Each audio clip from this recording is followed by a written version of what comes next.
Perashat Bo. En la semana pasada estudiamos siete plagas. En esta Perashat estudiamos 3. Y las 3 plagas son langostas, si no me equivoco, Hoshech, oscuridad, y Bejorot. Estas 3 son plagas muy fuertes, muy duras. Vamos a hablar un poco que lo que es esta semana sobre la oscuridad. El concepto de oscuridad es, en general la gente piensa que es un concepto físico. No hay luz y por eso hay oscuridad. Pero también puede ser un proceso no así, puede ser un proceso del que no ve la persona, que no se le abren los ojos. El ciego vive en la oscuridad.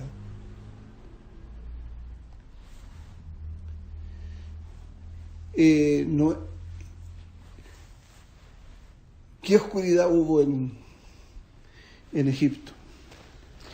Egipto era una oscuridad física, pero de niveles asombrosos de oscuridad, porque la luz del sol, que es la fuente de luz que teníamos, esa fuente de luz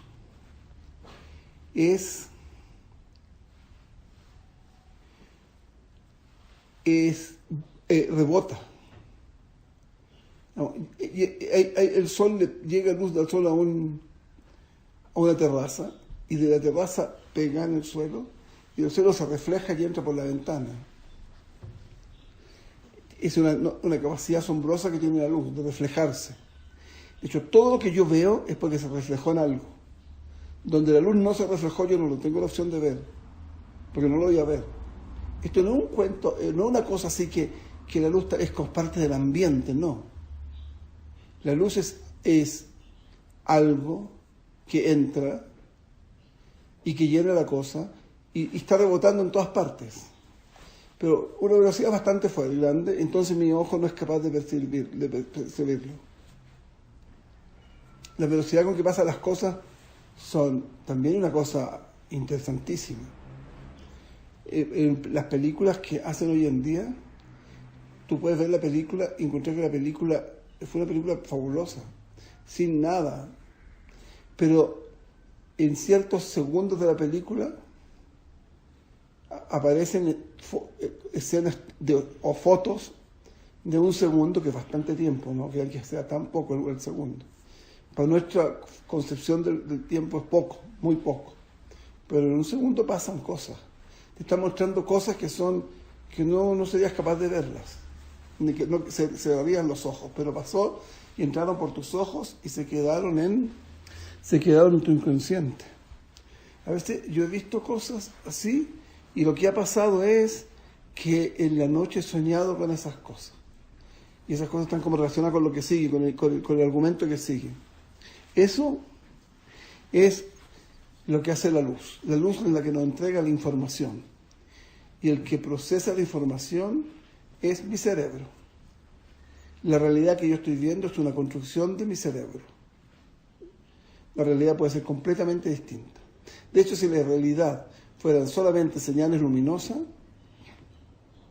no estaríamos a lo mejor muy lejos, podríamos seguir viviendo tal como vivimos ahora. No es necesariamente con materia y cosas así. Y la oscuridad lo que te produce es algo que se llama la imposibilidad de transmitir información. Eso es parte de la oscuridad. Cuando en Babel no hubo comunicación entre las distintas formas de lenguaje, hubo una forma de oscuridad. ¿Qué hizo esa oscuridad? Esa oscuridad que había en Babel, que era muy menor a la oscuridad que hubo en Egipto, eso fue algo que provocó un cambio enorme, fue un break en la sociedad que había. Y ya no tenían comunicación y no pudieron seguir construyendo. La Torre de Babel, la construcción de la Torre de Babel fue un problema de Hashem. Lo que les hizo, les cambió el tajlit, la meta. Ya no supieron cuál era la meta.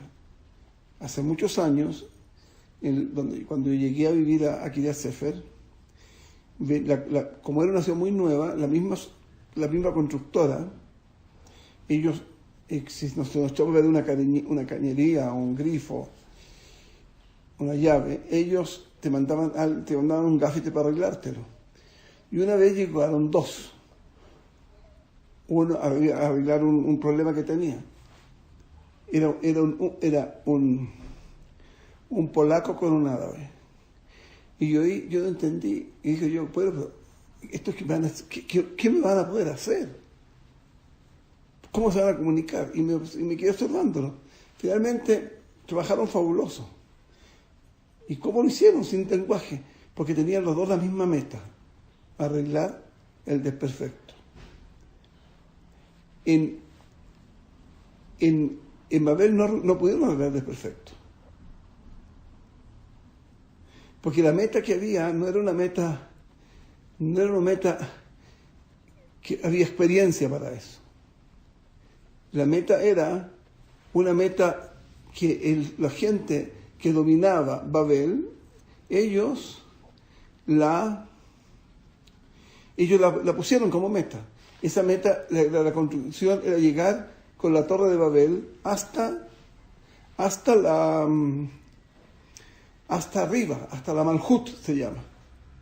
Y robarse la Malhut y traerla para la tierra. Eso era la parte de la élite. La élite podía hacer eso. En Egipto, la oscuridad tenía un fin similar a eso. En Egipto, la oscuridad era para hacer un reseteo. Esos días de oscuridad les produjo un cambio tan grande en su vida que cambiaron todo lo que eran. Porque nosotros vivimos, en cierta forma, por decirlo en un lenguaje, de alguna manera, para que se entienda, los seres humanos vivimos en algoritmos. La mayoría de las personas cumplen todos los días lo mismo que hacen, lo que hicieron otros días. La mayoría de las veces. Todos nos paramos, no todos, pero cada uno con su propio algoritmo. Yo me paro, tengo una Netilat Yadayim, hago mi Netilat Yadayim, con Netilat Yadayim me seco las manos, me voy al baño, boto el agua y después me enjuago los dientes con una agua que tiene lo que debe tener para los dientes, pues ya me cepillé los dientes en la noche, no hay más oportunidad. Y de ahí me voy rápidamente, me visto y ya, así las bendiciones. Y bueno, y antes de eso pasé por la cocina, saqué un limón, lo exprimí y me tomé el jugo del limón. Y de ahí a las bendiciones. Todos los días lo mismo, el mismo trámite. En general, pueden haber, como se dice, panchen, dicen en hebreo. Puede haber algo que no funcionó como tenía que funcionar. Pero en general es así. Todos los seres humanos funcionamos en forma muy parecida, así que es muy fácil predecirlo. Pero si se arma una oscuridad total, esa oscuridad total nosotros nos impide mantener con nuestros algoritmos, y bueno, tenemos que cambiarlos. Y nos cambió cambió todo el proceso mental que teníamos, y Egipto dejó de ser de Egipto. Y eso es muy importante, dejar de ser egipcio. Porque Egipto era una sociedad que la estructura de la sociedad era lo que hacía que Egipto fuera Egipto, que fuera la nación más grande y poderosa del mundo en su tiempo. Egipto tendría tecnología como tenemos nosotros, por lo menos, y no como electricidad que tenemos nosotros, que todo está basado en la electricidad, sino que ellos tenían con los mismos animales. Ellos tenían los animales controlados de tal manera que los animales les servían, por ejemplo, para cuidar que nadie se arrancara por una ventana, por una puerta. Eso era una sociedad construida de forma enormemente brillante. Los magos podían ellos transformar bastones en serpientes. Eso es tecnología, porque no es la tecnología que nosotros conocemos como tecnología. Eso fue destruir Egipto. Eso era muy necesario, porque necesario para poder vencer Egipto y necesario para que los Yehudim que estaban en Egipto, lo que hicieran ellos dejaran de adorar a Egipto. Es como los Yehudim en Israel. Ellos aman a Estados Unidos. Todo el sueño de ellos es ir a Estados Unidos. El sueño de ellos es New York. Mucho más que los latinoamericanos. Y no estoy hablando de los judíos gilorim, estoy hablando de los haridim. El sueño de ellos es Estados Unidos.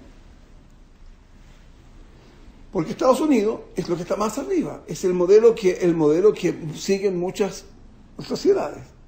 Hubo un tiempo que los judíos rusos, que cuando empezó Israel, ellos adoraban Rusia, y ellos adoraban a Stalin.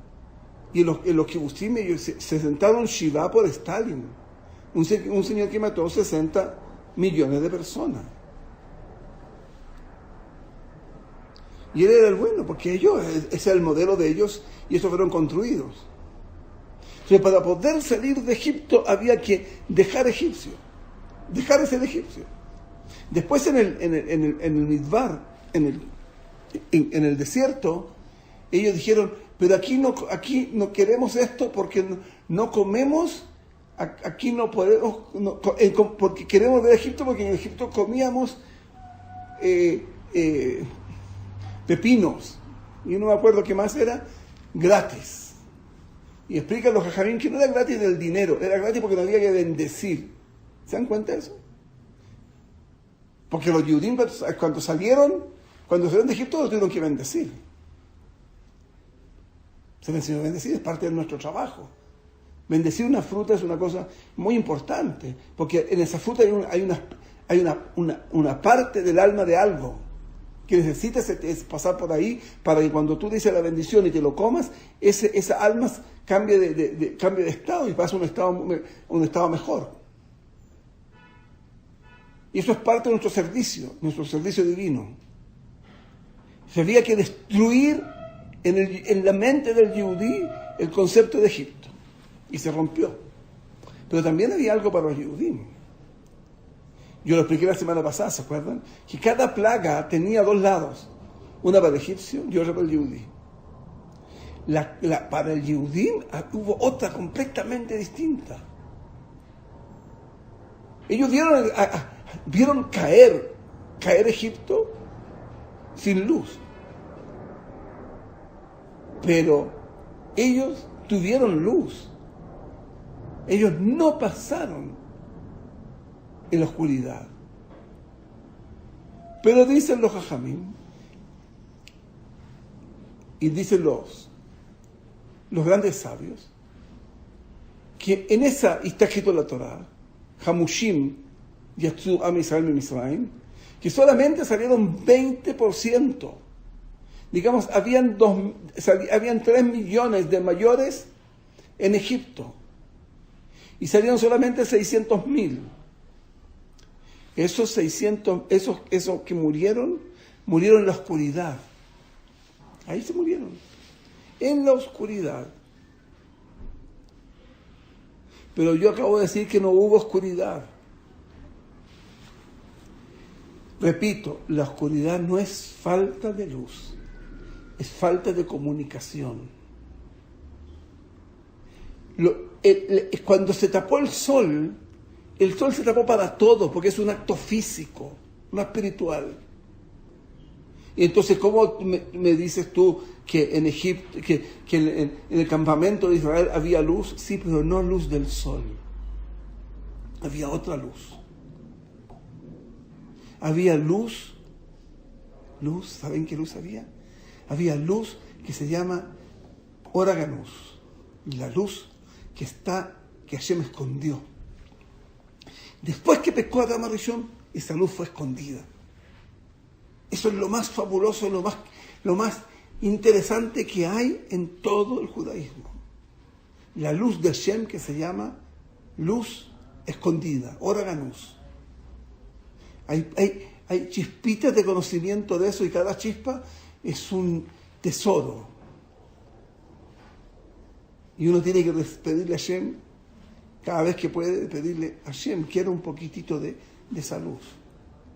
Cuando yo te miro a ti, tú estás en tiempo distinto mío. Yo te veo en pasado, porque la luz que nos manda la información que ocupamos por los ojos tiene tiempo, y ese tiempo que pasó es pasado. En forma, es ¿cómo se dice? En forma muy precisa. Claro, ese tiempo entre dos personas que están a 5 metros es imperceptible, pero estoy viendo el pasado, no el presente. Y ese pasado que estoy viendo es por eso, porque la luz le toma tiempo. En cambio, con la luz divina, yo voy a ver a la persona en presente. Con esa luz divina que se llama Ora Ganús, si yo voy en presente, Hashem es la gran cosa del nombre Havayá. El nombre Havayá dijimos hace 2 semanas, creo, dijimos que la luz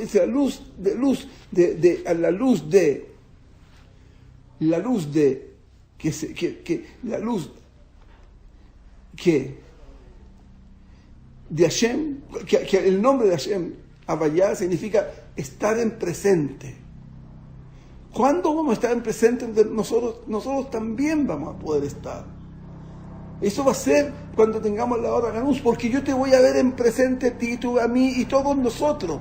Entonces vamos a haber cambiado de estado. El hecho que podamos gozar de la luz a Ganús nos va a hacer cambiar de estado, un estado espiritual mayor, y eso nos va a sacar de este mundo, de esta realidad. Porque esta es una realidad donde no existe la simultaneidad. Esto es un estado donde hay imperfección. Ese estado de esta realidad es incompatible con el nombre de Hashem, como dijimos la semana pasada.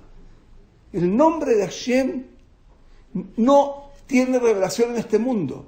Por eso, porque aquí este mundo es el mundo de la imperfección. En cambio, cuando venga el Mesías, vamos a tener esa luz de vuelta. Y esa luz volvió en Egipto. Y esa luz salieron de Egipto destrozado porque se destrozó en las mentes de los Yehudim. En las mentes de los Yehudim se destrozó el concepto de Egipto, que es muy importante para salir. Es como me dijo mi rabino, Rabbi Eliezer Ben David, me dijo, los americanos que si vienen a Israel y hacen aliyá, vienen aquí para ser americanos, no para ser Yehudim. Tú eres americano y quieres irte a él no para llevarte toda la inmundicia del mundo en el cual vivimos. Y ese momento no ha llegado. Rezamos para que llegue todos los días, pero no ha llegado. Pero en Egipto tuvieron que salir de esa manera. ¿Y a dónde salieron? ¿Por qué no salieron a otra ciudad? ¿Por qué no construyeron una ciudad nueva como lo quieren hacer nuestros queridos hermanos de México, que quieren construir una ciudad, o están construyendo una ciudad donde todos sean jaridim, todos sean judíos religiosos? Porque si tú hiciste eso aquí, no saliste de aquí. No saliste de México. El gran objetivo de nosotros es salir de México. Salir de esta realidad, salir de Estados Unidos, salir de Europa. Esas son cosas de un mundo que fracasó, como tenía que fracasar. Para eso fueron, ¿a dónde fueron? Donde hay que empezar de nuevo, en el desierto. Eso pasa en el desierto. Solamente ahí. Ahí, ¿saben lo que hay en el desierto? Dice Casal, hay serpientes, hay akrabim, escorpiones. Es ahí donde está la tumá. Salieron a donde está la tumá. Donde está la tumá más fuerte, ya no hay vida. Ahí partieron. Ahí fueron a sembrar la vida. Esas 600.000 que salieron, junto con cada uno con su familia. Y todo ese tiempo, hasta que cuando vino el Mamat al Sinai, ellos quisieron ahí, ellos ahí recibieron, se limpiaron, y brilló nuevamente el principio. La luz del principio volvió, y no iban a morir más. Solamente les faltaba recibir las tablas de la ley. Las tablas de la ley en el fondo son la Torá. Le llamamos, de hecho, Matan Torá a ese día, que no se recibieron, pero por problemas técnicos.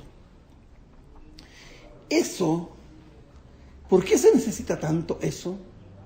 ¿Por qué necesitamos tanto la Torá? Porque, Señor, está escrito en el Zohar que la Torá es el nombre de Hashem, ni más ni menos. El gran nombre de Hashem es la Torá. Y el nombre, ¿para qué sirve mi nombre? Ya le expliqué a ustedes, la ropa es mi nombre. ¿Para qué sirve esa ropa? Para vestir a mi cuerpo. El cuerpo es que lo que es la ropa de mi alma. ¿Para qué está insertada mi cuerpo? Para vestir mi alma en ese cuerpo.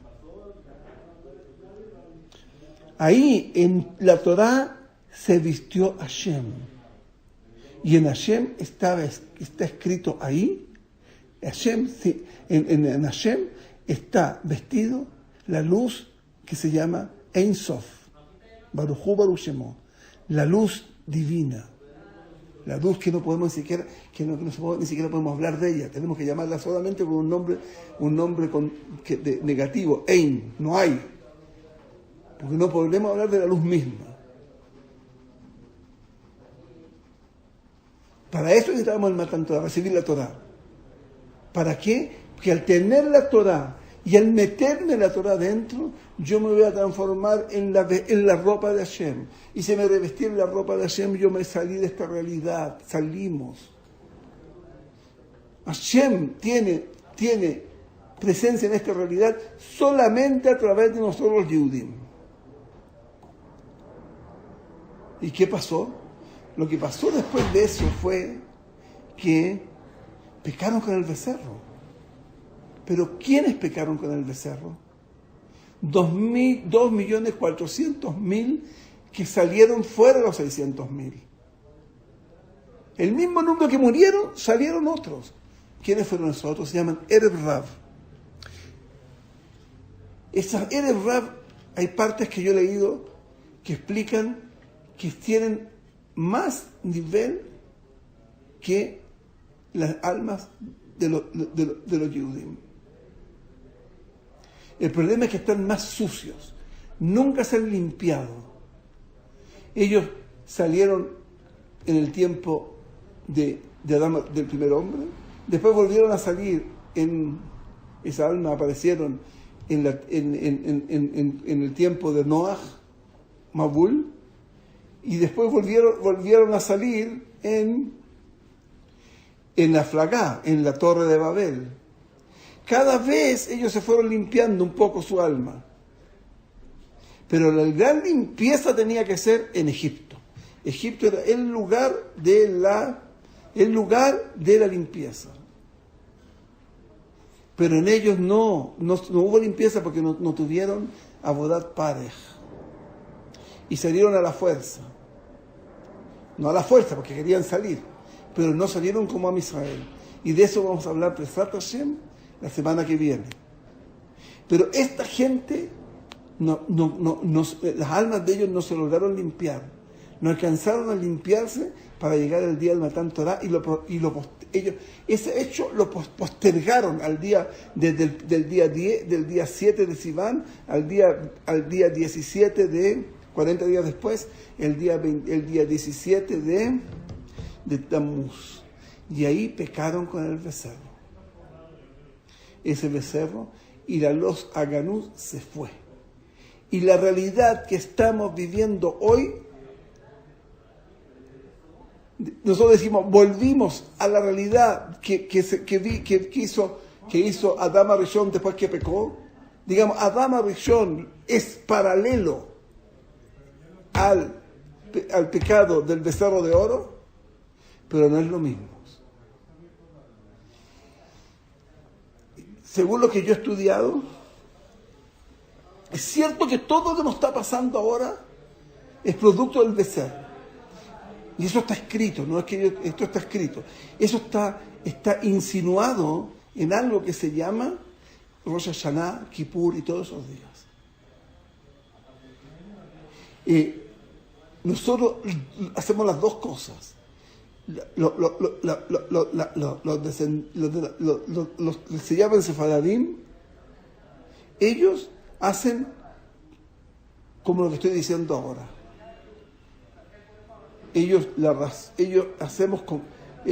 Todo el problema viene con Adán Rishon y el Tikkun de Moshe Rabbeinu.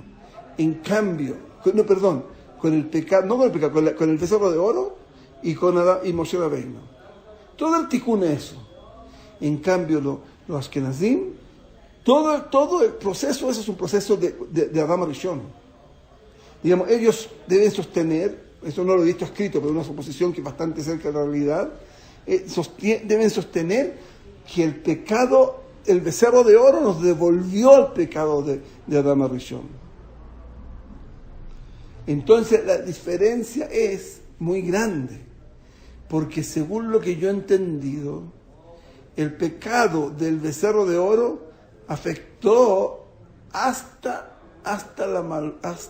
la Jochma, la sefirá de Jochma. El pecado de Adán Rishon, donde se escondió el Or Ganús, llegó hasta algo que se llama Keter, en la parte de abajo del Keter. Por lo cual, de verdad, pareciera ser posible, de acuerdo a cosas más profundas, que nosotros podríamos llegar a limpiar la inmundicia que produjo en el mundo el becerro de oro, porque hasta ahí podemos llegar nosotros con nuestro trabajo espiritual. En cambio, Adán Rishon no hay opción de llegar, porque el daño llegó más arriba, donde no podemos llegar nosotros, donde solamente Hashem puede llegar, como fue en Misraim. Es cierto lo que decimos, Moshe nos sacó de Misraim, pero Moshe fue escogido por Hashem. Hashem fue el que hizo el tikkun del pecado de Adán Rishon. Claro, nosotros decimos que lo hizo Jacob, lo hizo Abraham, hizo un poco, Isaac hizo otro poco, Jacob hizo otro poco. Claro, es verdad. Pero eso lo que fue Geserá de Hashem. En cambio, acá teóricamente, podríamos llegar a una realidad que podemos nosotros corregir. Pero de acuerdo a la Guimará, eso no es así. Bueno, posiblemente sí, pero ahí se necesita. Dice que hay una discusión entre Rabbi Yoshua y Rabbi Eliezer. Rabbi Eliezer sostiene que nosotros podemos traer la Geulá a través de nuestros rezos y estudios y misbot. En cambio, Rabbi Yoshua Omer dice que va a venir solamente cuando Hashem quiera, porque es un brit, es un pacto. Eso significa que lo que nosotros hagamos, para lo que va a servir es para mejorar mi tikkun, para corregir mi alma. Pero la venida del Mesías va a venir cuando Hashem quiera. Y eso se estudia de que hay frases, hay oraciones que dicen que Hashem va a darnos la Geulá cuando todos cuiden y también o cuando nadie cuide. Por el bien o por el mal, va a venir por los dos lados. En cambio, Rabbi Eliezer va a venir solamente por el bien. Pareciera ser. Y la halajá es como Rabbi Yoshua. Pero de todas maneras, uno sí tiene la opción de corregirse a sí mismo. Y esa corrección significa corregir la oscuridad que tenemos, que no nos permite ver lo que ha pasado en mí mismo y lo que está pasando en mi generación. Estamos viviendo en un mundo espantoso. ¿Quién provocó este mundo? El pecado diario nos está llevando cada vez más lejos. A ver si algún día me da la fuerza, la opción, Hashem, de poder hablarles de todo eso, que son cosas fabulosas. Pero lo que nos interesa saber es que, dense cuenta, murieron los 2.400.000 judíos de Israel que habían en Egipto, en la plaga de oscuridad, porque no fueron capaces de soportar la luz que llegó. No tenían suficiente emuná para darse cuenta del asombroso milagro que están viviendo y aceptar la asistencia de Hashem. Y Hashem no quiso sacarlos. No era el momento. No estaban corregidos. Hay midrashim que dicen que cuando venga la Geulá sí van a volver. En lugar de decir que Moshe Rabbeinu es el único que los puede corregir y que por eso viene Moshe Rabbeinu también para el juicio final, hacer volver en Teshuvá al Erev Rav. Esto es lo que produce la falta de emuná, porque está escrito Uve Munateja Bareilot. Cuando sea oscuro, el único que te va a guiar va a ser la emuná. Y eso fue lo que pasó en Egipto. Y aquí está viniendo. La ceguedad de nuestro día es espantosa. Hoy en día, toda la cultura que teníamos, que es lo que nos maneja la verdad o la mentira, se ha transformado al revés. Todo lo que vivimos es mentira. Bueno, uno tiene que construirse eso y votar esa mentira. No es fácil, porque nos tienen amarrados por todos lados. Pero si logramos hacerlo, vamos a gozar de ser los primeros que nos vamos a pegar a Hashem Yitbaraj. El nombre de Él se va a vestir en mí a través de la Torá, y eso me va a cambiar de esta realidad material a una realidad espiritual. Shabbat Shalom, lleno de alegrías.